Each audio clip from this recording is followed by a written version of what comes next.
Λοιπόν, γεια σας και πάλι, G-Pons εδώ. Μετά από αρκετά μηνύματα που έλαβα σχετικά με το βιντεάκι για το γκολ στο ημίχρονο που είχα κάνει, το πρώτο βιντεάκι σχετικά με στοιχήματα, ε, πολλοί με παρότριναν να κάνω και άλλο βιντεάκι σχετικά με κάποιο άλλο θέμα, και έτσι αποφάσισα σήμερα να κάνω κάτι πιο διασκεδαστικό από την μια πλευρά και θα εξηγήσω γιατί το λέω διασκεδαστικό, και από την άλλη ε, ίσως πιο ρίσκι και καλά, με πιο πολύ ρίσκο. Και είναι το πώς να κάνετε bet challenges. Του στυλ ξεκινάς με 20 ευρώ κάβα, π.χ. 20 ευρώ κάβα, και παίζοντας κάποια στοιχήματα, μονά πάντα, τα φτάνεις μέχρι κάποιο σημείο που θες εσύ. Ε, ο σκοπός είναι, ας πούμε, να παίζεις 20 ευρώ την πρώτη φορά, παίζεις όλη την κάβα σου, τα 20 ευρώ στο πρώτο στοίχημα.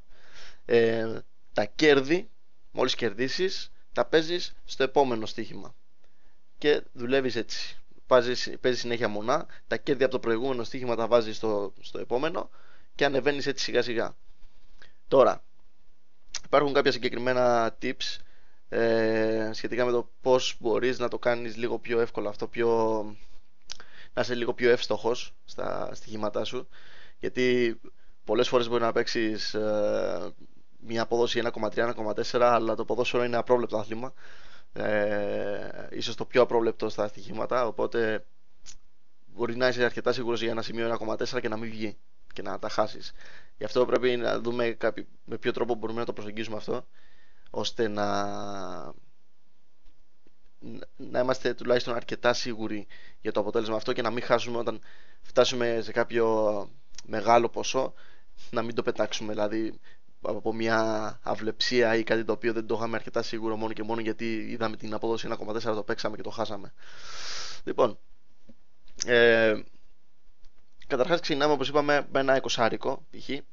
Εγώ θέλω να κάνω στο βίντεο αυτό ένα challenge ο ίδιος, να φτάσω τα 20 ευρώ γύρω στα 100. Σιγά σιγά θα το κάνω αυτό. Δυστυχώς το βίντεο το κάνω σε μια κακή εβδομάδα. Βασικά είναι άσχημη περίοδος αυτή που είχαμε διάφορες εθνικές, φιλικά κλπ. Και τα πρωταθλήματα που μας ενδιαφέρουν ήταν σε διάλειμμα.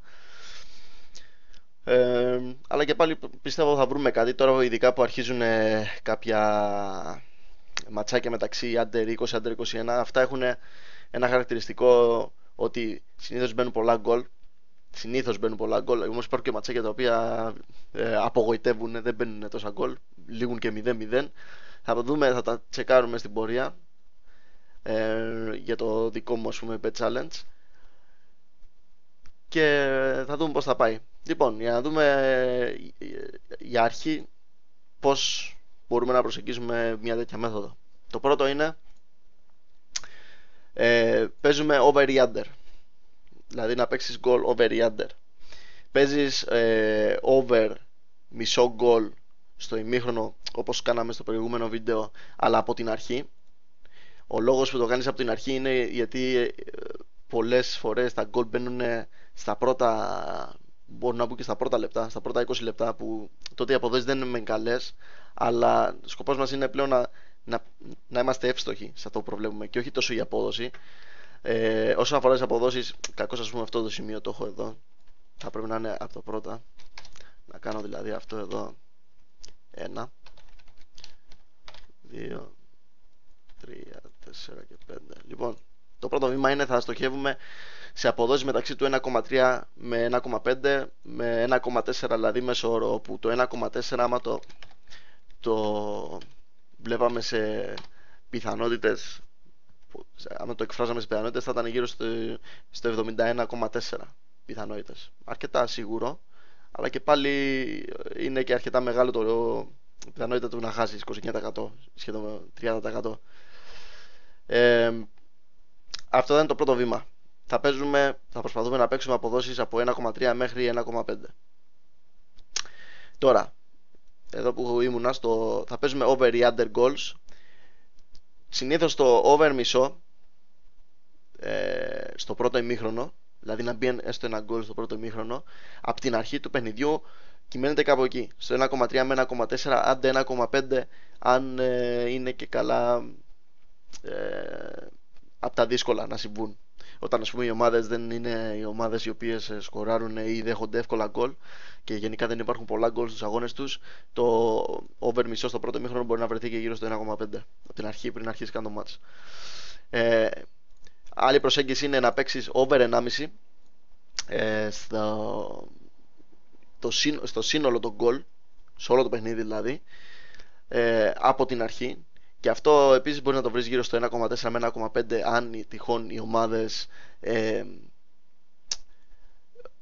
είναι από αυτές που δεν σκοράρουν ιδιαίτερα, ούτε δέχονται ιδιαίτερα γκολ. Όμως είναι αρκετά πιο πιθανό από το over 2,5 κλπ. Αρκετά πιο πιθανό. Και το over μισό γκολ στο παιχνίδι αν το ημίχρονο το πρώτο λήξει 0-0. Ξέρετε ότι ενώ περνάει η ώρα, καθώς περνάει η ώρα σε ένα παιχνίδι, γενικά οι αποδόσεις αυξάνονται. Άμα δεν υπάρχει κάποιο γκολ, άμα δεν γίνεται κάτι, οι αποδόσεις αυξάνονται σε συνάρτηση με τον χρόνο. Όσο περνάει ο χρόνος, όλες οι αποδόσεις αυξάνονται. Γιατί και καλά μειώνονται πιθανότητες να γίνουν. Μειώνονται πιθανότητες να μπει κάποιο γκολ κλπ. Να δείτε κάποιο γκολ. Εμείς εκεί στοχεύουμε. Δηλαδή υπάρχουν πολλές ομάδες οι οποίες συνηθίζουν να παίζουν το πρώτο ημίχρονο αρκετά παθητικά, να μην κάνουν ιδιαίτερες φάσεις κλπ. Και μετά να φορτσάρουν να ανεβαίνουν στο δεύτερο ημίχρονο. Οπότε και αυτό το βήμα είναι μια καλή προσέγγιση. Να παίζεις ότι θα μπει το γκολ στο δεύτερο ημίχρονο. Από εκεί και πέρα, Asian Handicaps. Αυτό τώρα το ασιατικό handicap είναι κάτι το οποίο το βρίσκεται κυρίως σε online bookers. Δεν νομίζω να το βρείτε στο pub. Σε online bookers, στο Bet365 που χρησιμοποιώ εγώ, μπορείτε να το βρείτε. Και πώς δουλεύει το Asian Handicap. Να δούμε σε αυτό το match εκεί. Λοιπόν, ασιατικό handicap. Το συν 0,5 σημαίνει είναι σαν το διπλή ευκαιρία. Ισοπαλία ή να κερδίσει η Τσεχία under 19. Διπλή ευκαιρία. Όταν είναι 0,5 και 0,5 0,0 και 0,5 μοιράζεις το ποντάρισμά σου σε δύο διαφορετικά σημεία. Το 0,0 σημαίνει είναι σαν το draw no bet. Σε περίπτωση ισοπαλίας παίρνεις τα λεφτά σου πίσω και σε περίπτωση που κερδίσει η ομάδα σου κερδίζεις το στοίχημα. Και το πλην 0,5 πρέπει ντε και καλά να κερδίσει η ομάδα σου. Γιατί είναι και καλά μισό γκολ κάτω. Οπότε πρέπει να κερδίσει με τουλάχιστον ένα γκολ διαφορά για να κερδίσει το στοίχημα αυτό. Πολλές φορές μπορείτε να βρείτε τα ασιατικά, εδώ το Asian Handicap, δηλαδή το να κερδίσει η ομάδα που είναι στο 2,6 2,675. Εδώ είναι 2,75. Τώρα το full time result έχει παραπάνω αξία, ας πούμε. Είναι το ίδιο πράγμα ακριβώς. Να κερδίσει η Τσεχία εδώ και το ίδιο εκφράζει και αυτό εδώ, το πλην 0,5 στο ασιατικό handicap. Απλά άλλες τιμές. Υπάρχουν και περιπτώσεις που μπορείτε, άμα χρησιμοποιείτε το Bet365 ή άλλο booker που ο οποίος έχει ασιατικό handicap, να βρείτε το ίδιο πράγμα σε καλύτερη τιμή. Και καλό είναι αυτό. Πάντα να κοιτάτε άμα μπορείτε να βρείτε το ίδιο πράγμα σε καλύτερη τιμή. Γι' αυτό και πολλοί λένε ότι πρέπει να έχετε λογαριασμού σε διάφορους bookers, έτσι ώστε αυτό που πιστεύετε ότι θα γίνει να το παίζετε πάντα στην καλύτερη τιμή. Τέλος πάντων, μην ξεφεύγουμε λίγο από το θέμα. Ασιατικό handicap είναι μια καλή προσέγγιση όταν κάνετε challenge. Τα corners, τώρα στα corners εγώ δεν είμαι καλός, δεν συνηθίζω να παίζω corners. Σκοπός όμως είναι να βλέπετε, ξέρω εγώ, ποιες ομάδες είναι αυτές που συνήθως έρχονται, κάνουν πλαγιοκοπήσεις, επιτίθονται από τα πλάγια και είτε βγάζουν σέντρες κλπ, είτε κάθετες πάσες. Αυτές συνήθως έτσι γίνονται τα πιο πολλά corner. Οπότε άμα ξέρετε ότι μια ομάδα παίζει έτσι, ή μπορείτε να ψάξετε κιόλας, υπάρχουν πολλά site στα οποία μπορείτε να βρείτε τα corner μιας ομάδας κλπ. Άμα κάνει συχνά corner και έτσι, να παίζετε και corner. Και το άλλο είναι διπλή ευκαιρία. Σαν το συν 0,5 που είπα εδώ στο Asian Handicap, ή μπορεί να βρει και εδώ double chance, να κερδίσει μια ομάδα ή να φέρει ισοπαλία ώστε να κερδίσει το στοίχημα. Πάλι είναι σε αποδόσεις μας ενδιαφέρουν. Βλέπετε και εδώ είναι 1,33, 1,40, ενώ έχει λήξει 1-1 το ημίχρονο στο 45. 1,33, 1,4 είναι αποδόσεις μας ενδιαφέρουν. 1,44. Τέλος πάντων, συγκεντρωνόμαστε κυρίως σε αυτά. Τουλάχιστον εκεί θα συγκεντρωθώ εγώ στα δικά μου challenge. Εκεί συγκεντρώνομαι και όλα στα δικά μου challenge. Αλλά υπάρχουν κάποια πράγματα που πρέπει να έχετε στο μυαλό σας όταν ασχολείστε με αυτό, όταν προσπαθείτε να κάνετε κάποιο challenge. Καταρχάς, η απληστία. Υπάρχουν πολλοί που επειδή ας πούμε πιάσανε 2-3 στοιχήματα, τη βλέπουν θεοί, ξέρω εγώ, του στοιχήματος και αρχίζουν και παίζουν πολύ πιο απρόσεκτα, ποντάρουν κάτι ενώ δεν είναι τόσο πιθανό να γίνει, άμα είχες τσεκάρει και τα στατιστικά της ομάδας και τα πόσα γκολ μπαίνουν κλπ. Θα βλέπεις ότι είναι κάπως απίθανο, όμως εσύ επειδή νομίζω ότι είσαι γαμάτος επειδή έπιασες κάποια στοιχήματα, θα το παίξεις και πολύ πιθανό να χάσεις και τα λεφτά σου. Έτσι. Πρέπει να είμαστε αρκετά σίγουροι, όπως λέω στο δεύτερο βήμα, πρέπει να είμαστε αρκετά σίγουροι για το ότι θα γίνει αυτό που θέλουμε. Κυρίως τα γκολ. Δηλαδή, άμα ξέρουμε ότι οι δύο ομάδες σκοράρουν αρκετά, αλλά έληξε το ημίχρονο 0-0, τότε πάρα πολύ πιθανό να δούμε γκολ στο δεύτερο ημίχρονο. Δηλαδή, να σιγουρεύουμε, να ξέρουμε ότι οι ομάδες αυτές σκοράρουν. Μπορούν να σκοράρουν, απλά έκατσε η φάση και δεν σκόραραν στο πρώτο ημίχρονο. Συνήθως οι πιο πολλές ομάδες, μεγάλη πλειοψηφία των ομάδων σκοράρουν στο δεύτερο ημίχρονο πιο πολύ από το πρώτο, ή δεν σκοράρουν καθόλου στο πρώτο και σκοράρουν στο δεύτερο. Οπότε, γενικά να είμαστε αρκετά σίγουροι για την επιλογή μας.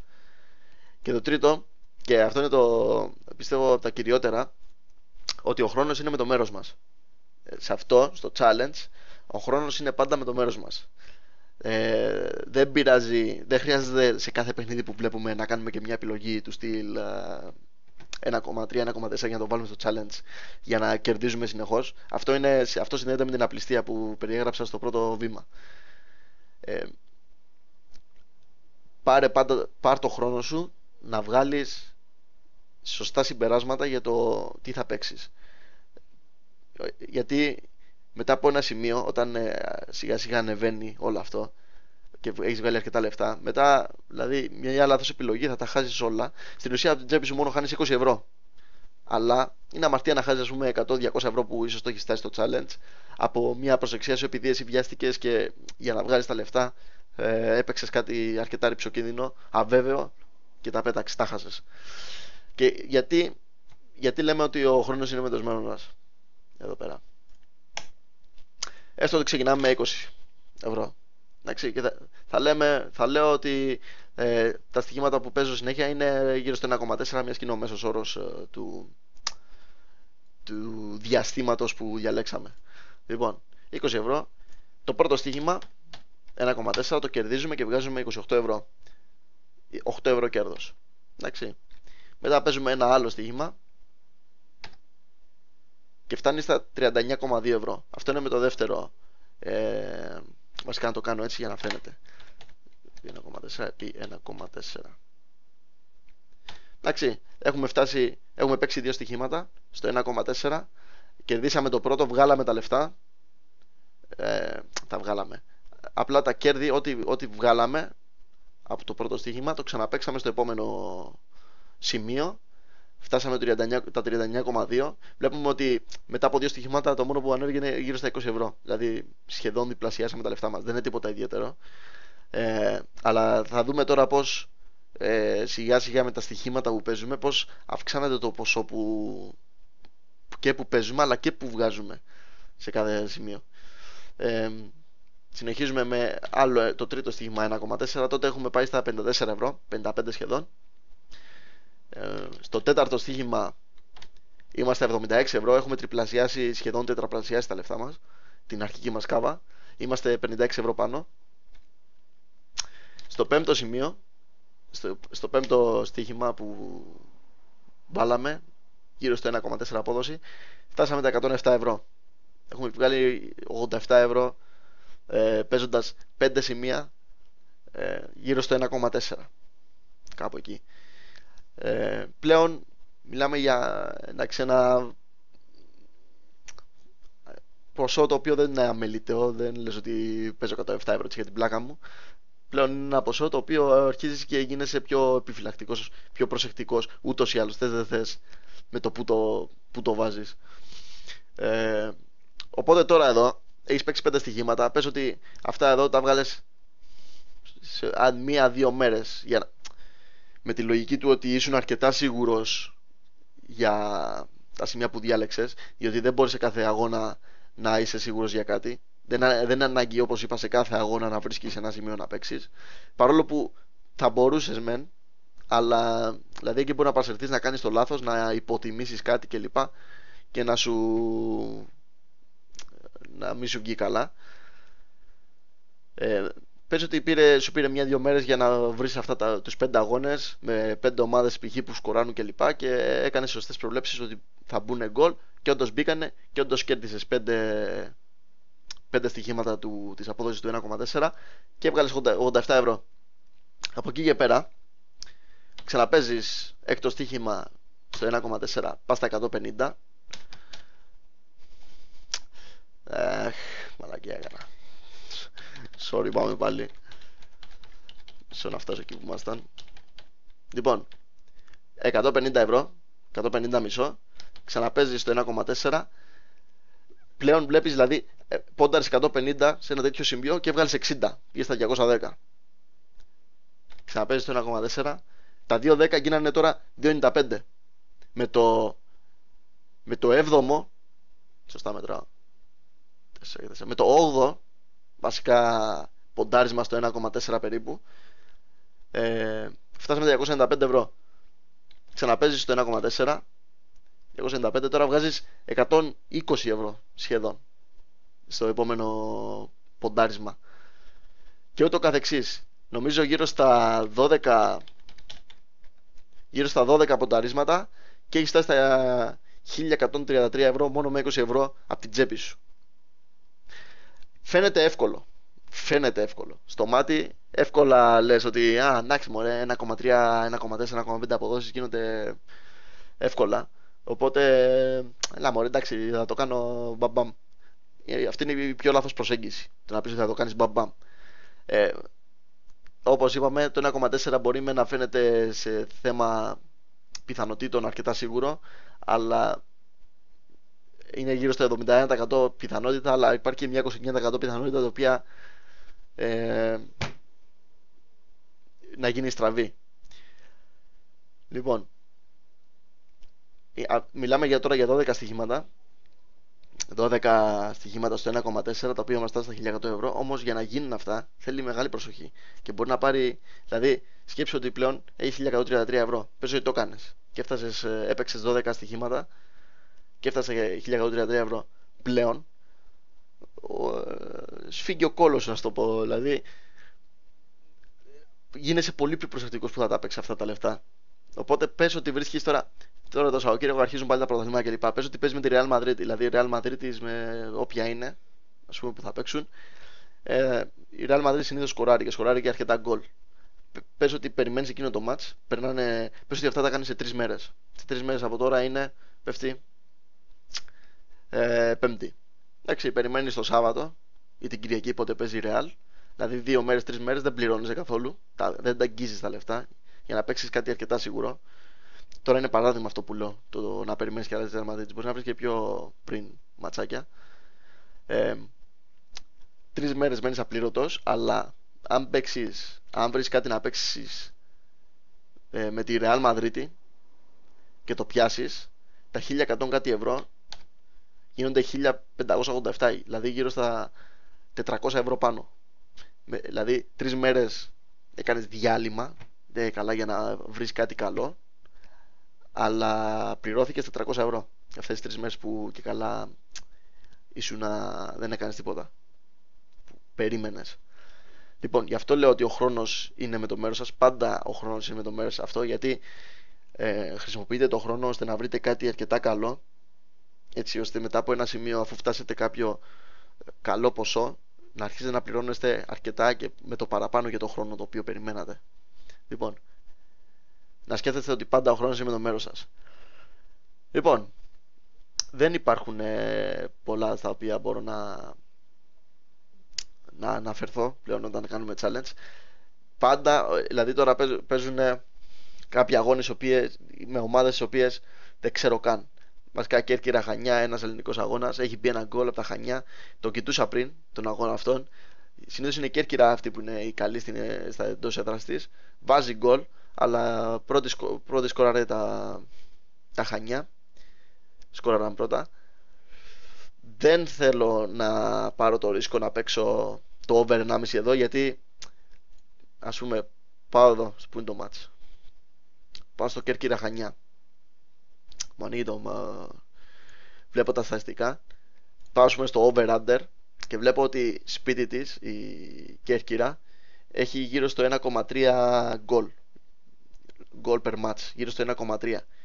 Τα Χανιά στα away έχουν και αυτά στο 1,3, δεν ξεπερνά καν το 1,5. Εγώ για να παίζα over 1,5 θα ήθελα να δω ότι και οι δύο ομάδες έχουν τουλάχιστον από 2,8 και γκολ σε κάθε match. 2,8 με 3, κάτι. Για να πιστώ, να είμαι βέβαιος ότι αυτές οι ομάδες θα δω και δεύτερο γκολ στο ημίχρονο. Τώρα εγώ δεν είμαι σίγουρος, ήδη έχουμε φάει στο 58, κοντεύουμε στο 60 και νομίζω δεν έχει υπάρξει καν άλλο shoot on target από τις δύο ομάδες αυτές που παίζουν στο διάστημα αυτό των 15 λεπτών περίπου. Είναι και ένα πρωτάθλημα, το eFootball League, που δεν το ακολουθώ καν, γενικά δεν ασχολούμαι με το ελληνικό ποδόσφαιρο. Καλό είναι να παίζετε πρωταθλήματα που ξέρετε. Γι' αυτό είπα ότι είμαστε σε άσχημη περίοδο. Παίζουν τώρα εθνικές και λοιπά, φιλικά και τέτοια τα οποία πρέπει να αποφεύγουμε. Να μένουμε σε πρωταθλήματα που ξέρουμε, που παρακολουθούμε, με ομάδες που ξέρουμε ότι θα σκοράρουν ή που τρώνε γκολ για να ποντάρουμε. Τώρα βλέπουμε ότι τα match goals στο over 1,5 είναι στο 1,5. Καλή απόδοση για μας, δηλαδή για το challenge που θέλουμε, αλλά ο αγώνας είναι αυτός που δεν με πείθει να παίξω τα λεφτά μου εδώ, τα 20 ευρώ μου εδώ, για να ξεκινήσω. Λοιπόν, καλό είναι να βλέπετε δηλαδή πριν ποντάρετε κάτι, πριν ποντάρετε κάπου τα λεφτά σας, να κάνετε συγκρίσεις, τα στατιστικά, είτε με το Soccer Stats Tracker, το προγραμματάκι που χρησιμοποιούσαμε και για το goal στο ημίχρονο. Π.χ. θέλω να παίξω έχουμε Ιταλικό πρωτάθλημα τώρα και παίζει π.χ. η Ρώμα με την Σαμπτόρια, λέμε τώρα, παράδειγμα. Βλέπω ότι είναι καλή στην έδρα της η Ρώμα και επίσης η Σαμπτόρια δεν είναι καλή στα away της. Βλέπω ότι η Ρώμα συνήθως υπάρχει goal 5-6 αγώνες έχουν goal. Το ίδιο και για τη Σαμπτόρια, όταν πες στα εκτός, οι 3 από τους 5 αγώνες είχαν goal. Αυτό αυτόματα σημαίνει ότι πάει over 1,5 το match, γιατί μπαίνει γκολ και από τη μία και από την άλλη, έχουμε 2 γκολ σύνολο. Βλέπω το γκολ στο ημίχρονο 66,67% για τη μία ομάδα, 80% για την άλλη. Και επίσης το total goals, ένα άλλο καλό χαρακτηριστικό του Soccer Stats Tracker, τα total goals, όπου μπορείς να δεις ότι έχει μπει τουλάχιστον ένα goal σε όλα τα εντός έδρας της Ρώμας και σε όλα τα εκτός έδρας της Σαμπτόρια. Μετά για 2 γκολ έχουν μπει τουλάχιστον και 2 γκολ και για τη Ρώμα εντός και για τη Σαμπτόρια εκτός. Πράγμα που σημαίνει, άμα δεις, ας πούμε, πες ότι το πρώτο μήχρονο τελειώνει 0-0, δεν έχουμε γκολ στο ημίχρονο και τελειώνει 0-0 το πρώτο ημίχρονο, πολύ πιθανό να δεις γκολ στο δεύτερο ημίχρονο. Βάσει της ποσότητας των γκολ που μπαίνουν ας πούμε, στα εντός της Ρώμας και τα εκτός της Σαμπτόρια, πολύ πιθανό να δούμε γκολ στο δεύτερο ημίχρονο. Αλλά καλό είναι να συνοδεύουμε τα στατιστικά και αυτά που βλέπουμε εδώ με τις επιδόσεις μέσα στο γήπεδο. Δηλαδή τις επικίνδυνες επιθέσεις, τα shoot on target κλπ. Να δούμε ότι έχουν γίνει ευκαιρίες κλπ. Και έχει πλησιάσει πολύ προς τον goal. Δεν έτυχε να γίνει στο πρώτο ημίχρονο, αλλά είναι ένα καλό σημάδι ότι μάλλον θα το δούμε στο δεύτερο ημίχρονο το goal. Και Δηλαδή πάντα να συνοδεύουμε, να το κοιτάμε από πολλές απόψεις για να σιγουρεύουμε παραπάνω την εκτίμησή μας. Να βλέπουμε τα στατιστικά, βλέπουμε γκολ, βλέπουμε γκολ. Πόσα γκολ, πολλά γκολ.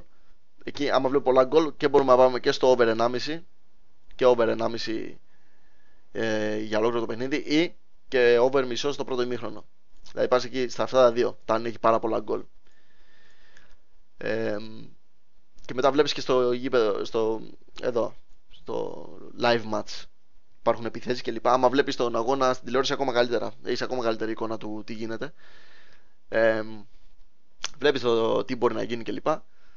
Και ποτέ άλλο. Καλό είναι επίσης να βλέπουμε και εδώ που το SBO Bet, αυτό που είχαμε για το goal στο ημίχρονο.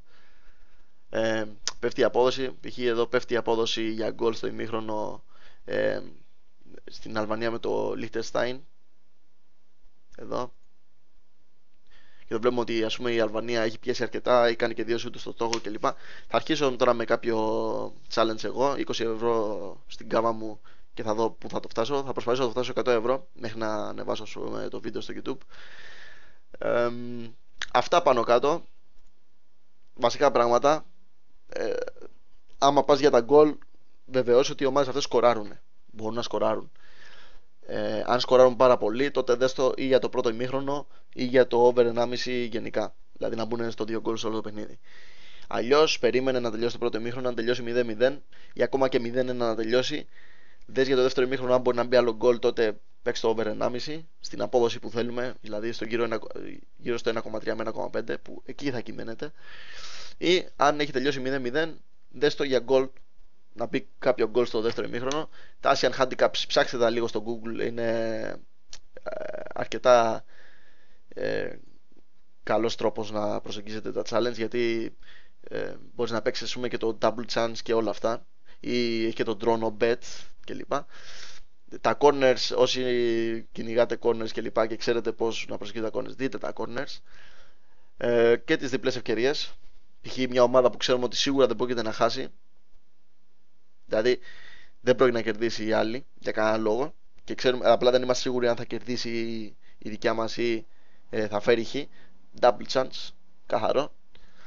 Και από εκεί και πέρα μην γκριντάρουμε, μην είμαστε άπλιστοι, να είμαστε αρκετά σίγουροι για τα πει που κάνουμε. Ο χρόνος είναι με το μέρος μας.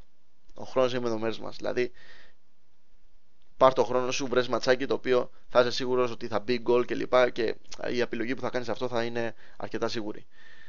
Λοιπόν, θα κλείσω για τώρα. Θα ανοίξω πάλι όταν έχω διαλέξει το πρώτο στοίχημα για μένα και θα εξηγήσω γιατί ας πούμε το προτίμησα και γιατί περιμένω να γίνει και γιατί ποντάρα εκεί. Εντάξει, τα λέμε σε λίγο.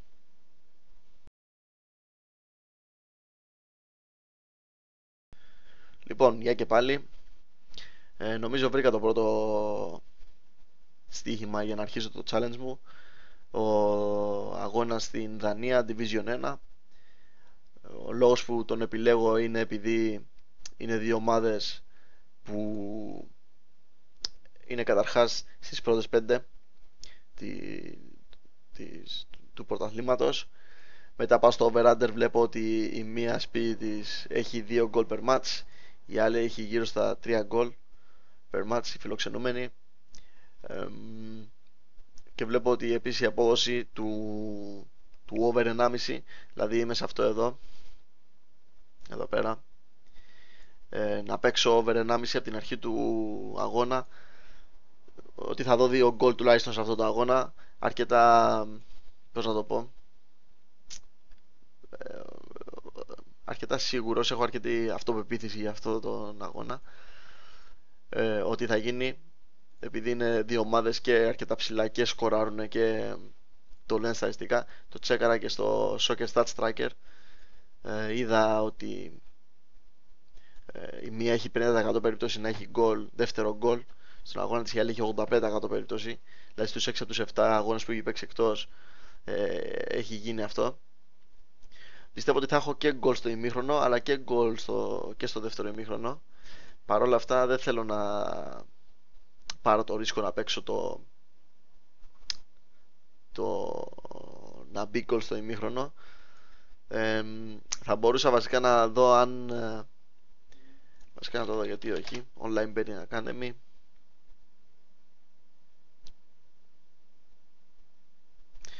Online Betting Academy. Τον έχει τον αγώνα.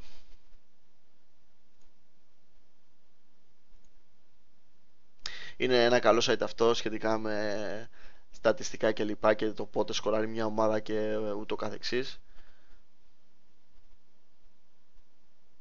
Δυστυχώς δεν τον έχει, οπότε θα βασιστούμε σε αυτά εδώ που ξέρουμε ήδη. Μπορώ να δω κιόλας League Tendency, μπορώ να πάω στο και καλά την τάση του πρωταθλήματος, να δω τι γίνεται by League, Denmark, First Division. Στο 91% των αγώνων μπαίνει τουλάχιστον ένα γκολ και δεύτερο γκολ μπαίνει στο 66% των αγώνων, στους 64 από τους 96. Υπάρχουν 32 αγώνες που δεν υπήρχε τέτοιο γκολ, αλλά δεν υπήρχαν δύο γκολ. Αλλά πιστεύω είμαστε σε έναν από τους αγώνες στο οποίο θα γίνει αυτό. Και θα ξεκινήσω από εδώ. Θα πω ότι στον αγώνα αυτό θα δούμε γύρω στο τουλάχιστον 2 γκολ. Εντάξει, ξεκινάμε με το challenge από εδώ. Για να δούμε τι θα γίνει.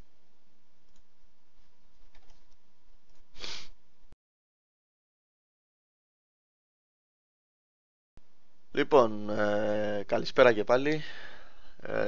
Αυτό θα είναι το τελευταίο μέρος του βίντεο για το πώς να κάνετε challenge μόνοι σας. Ο λόγος είναι επειδή κρατάει πάρα πολύ, μα πάρα πολύ. Σκεφτείτε ότι χθες έπαιξα το πρώτο στοίχημα, το κερδίσαμε τελικά. Έληξε 2-1 ο αγώνας, εγώ το είχα παίξει over 1,5 από την αρχή. Μπήκε ένα γκολ όπως πρόβλεψα στο πρώτο ημίχρονο και μετά άλλα 2 προς το τέλος του αγώνα. Και από τότε είχα απλά δει κάποιους αγώνες, είχα κάνει κάποιες προβλέψεις ας πούμε από μέσα μου του στυλ μάλλον αυτό θα γίνει, μάλλον αυτό θα γίνει, και όντως έγινε, αλλά δεν το παίξα. Και αυτό θα το διαπιστώσετε κι εσείς, ότι πολλές φορές θα έχετε κάποιους αγώνες που λέγατε όχι ρε γάμο, το είχα δει αλλά δεν το παίξα. Δηλαδή θα λέτε, θα μισείτε τον εαυτό σας που ας πούμε χάσατε το bet αυτό που προβλέψατε αλλά δεν το παίξατε. Το είδατε αλλά δεν το παίξατε. Κατά τη γνώμη μου καλύτερα κιόλας, εφόσον δεν νιώθετε εσείς αρκετά σίγουροι έτσι ώστε να το παίξετε, καλύτερα αυτό σας προπονεί, σας εξασκεί, και άλλο να κάνετε challenge μόνοι σας, δεν είστε τόσο δεν στοιχηματίζετε πλέον τόσο εύκολα. Και ειδικά όταν θέλετε να κάνετε challenge πρέπει πάντα να το βλέπετε, είτε παίζετε με 25 ευρώ, είτε το ποντάρισμα είναι 25 ευρώ, είτε είναι 1000 ευρώ. Μαθαίνετε να μπαίνετε στη λογική του να κάνετε σίγουρα στοιχήματα, δηλαδή να παίζετε αυτά που θεωρείτε αρκετά σίγουρα και όχι μόνο και μόνο γιατί νομίζετε και το παίζετε. Εντάξει, γιατί αυτό θα το διαπιστώνω και σιγά σιγά όταν έχετε βγάλει κάποια λεφτά ήδη, ότι πλέον δεν θα σας είναι τόσο εύκολο να ποντάρετε κάτι από μόνοι σας, δηλαδή θα σφίγγεστε, θα είστε λίγο πολύ πιο επιφυλακτικοί σε κάθε bet. Όσο πιο πολύ προχωράτε τόσο και πιο επιφυλακτικοί θα γίνεστε, αλλά καλό είναι δηλαδή να αρχίσετε να το ξεσκείτε αυτό από την αρχή. Λοιπόν, έχει διάφορα μάτς σήμερα, δεν ξέρω αν θα παίξω κάτι άλλο. Βασικά σίγουρα θα παίξω κάτι άλλο, απλά δεν ξέρω πότε θα είναι αυτό. Είχε πολλά μάτς στην Ασία αυτή τη στιγμή με εθνικές. Είναι, όπως είπα, δύσκολες μέρες αυτές. Αποφεύγω να παίζω εθνικές γιατί μπορεί να γίνει οτιδήποτε.